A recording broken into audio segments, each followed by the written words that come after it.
I will make a couple of wrap-up remarks, and then you're free to go.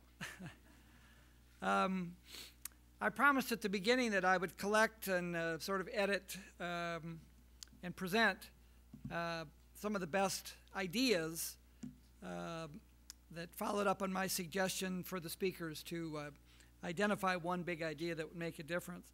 But in the process, I sort of spontaneously made another list of funny things that I heard today. So let me start with that. First of all, Annette's movie, the guy talking about Stockholm who was a card tricks, wasn't that great? And then Andrew Knowlton talked about the riot that occurred 100 years ago when prisoners were demanding no more lobster in prison. I thought that was funny. Jan Sturluson, right at the beginning, talked about we need devices everywhere, and he showed a picture of somewhere in India of a Wi-Fi booster being carried in saddlebags on an animal. You remember? Thought that was funny. Michael just said, I could have taken his entire speech, actually, because he was hilarious, but chip is the trifecta of salt, sugar, and fat. Memorable line.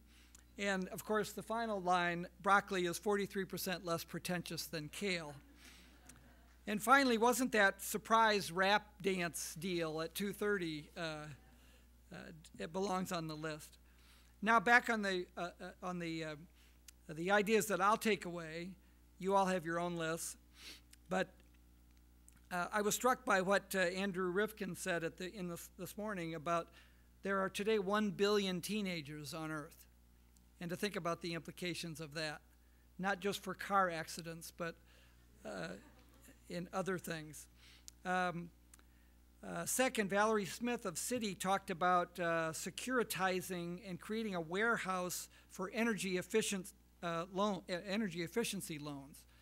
That sounded to me like a very big idea that we may be hearing about.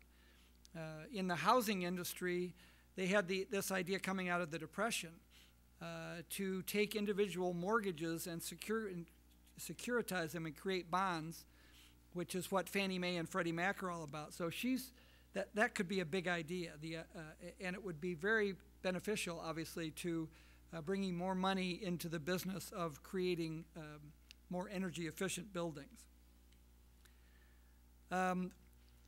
Andrew Rifkin also said we must have urgency and patience at the same time. I like that, and maybe because it reminded me of my own big idea that I started the conference with, that we need to be maybe a little more empathetic and a little more effective at answering the objections of people on the other side of the issue. Paul Jeppesen showed a slide and used the expression priceberg, playing on iceberg. But remember, 80% of it was below the line, and that's a great way to think about value engineering or life cycle costing, and all of those kinds of that kind of thinking is necessary if we're going to have a sustainable future, because the original cost of so many of these things, wind, solar, electric cars, biodigesters for waste, is higher. So we must think in the priceberg way in order to justify the changes. The concept of car ownership will not exist in 20 years, according to Tony Seba. I don't know if Tony's here. I'm not sure I agree with that, but I thought it was a fascinating idea worth writing down. Commissioner Silver said something that made it on my list. He talked about his 100-day plan.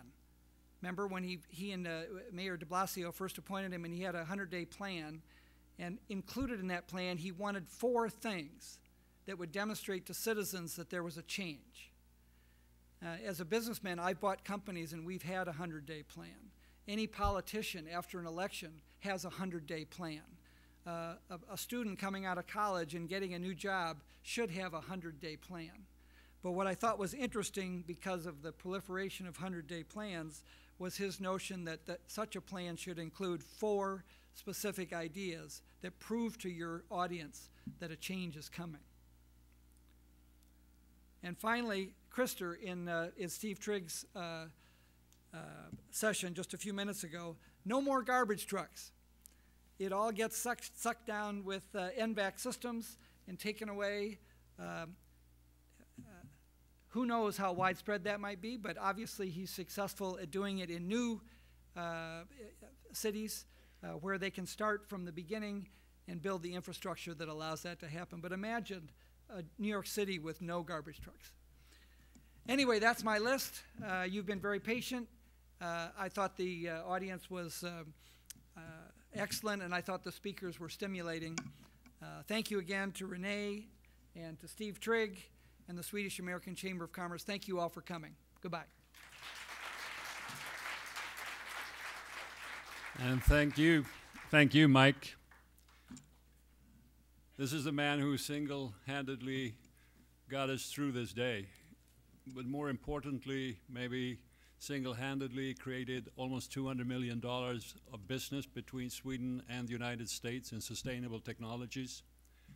We're grateful for both. Thank you for doing it for us, Michael. Thank you, Steve. What do you got for me? 2 minutes. Thanks.